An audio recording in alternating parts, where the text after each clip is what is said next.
Bonjour Bruno de Châtaignier. Bonjour Agnès. Le salon Faites Lire, c'est ce week-end. Un rendez-vous pour l'ensemble de nos libraires manceaux. Alors, le salon Faites Lire, c'est effectivement environ 180 auteurs, 5 libraires, Doucet, Tuard, Siloé, Bulle et l'Intrépide.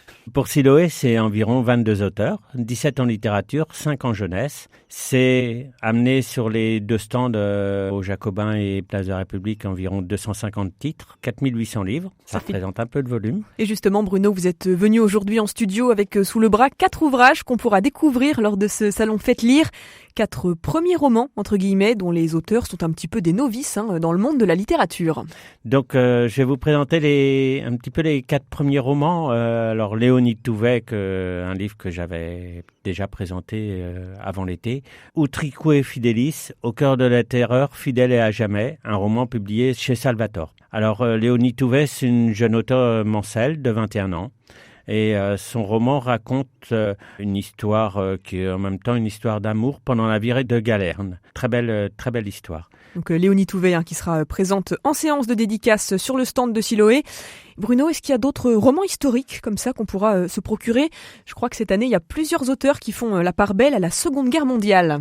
Bernard Stora pour son livre Le Bada, publié chez De Noël. C'est un roman historique aussi qui se passe en 1943 sur les hauteurs de Nice, à un moment où les Juifs sont traqués. Nous avons aussi un autre roman historique avec Julie Héraclès, Vous ne connaissez rien de moi.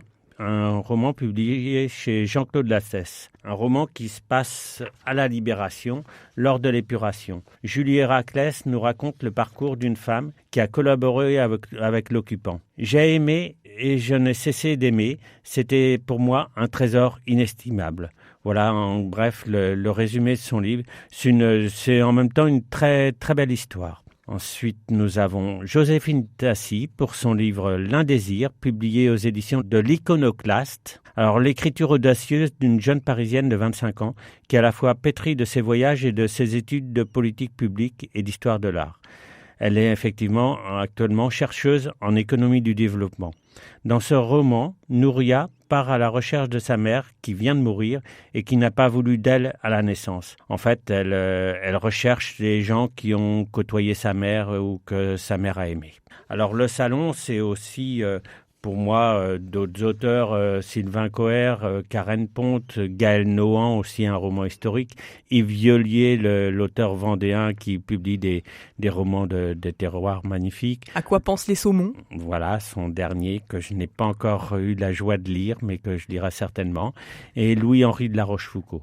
Et puis en jeunesse, évidemment, le stand tenu par mon épouse Dominique. Il y aura Charlotte Grostet, Sophie de Mullenheim, Loïc Leborgne, Nicolas Doucet et ses BD Les Familius. Voilà. Et je vous invite vraiment à venir nous rejoindre au Jacobin pour la littérature adulte et Place de la République pour la littérature jeunesse. Merci beaucoup Bruno de Châtaignier. On vous dit à très bientôt. À la semaine prochaine.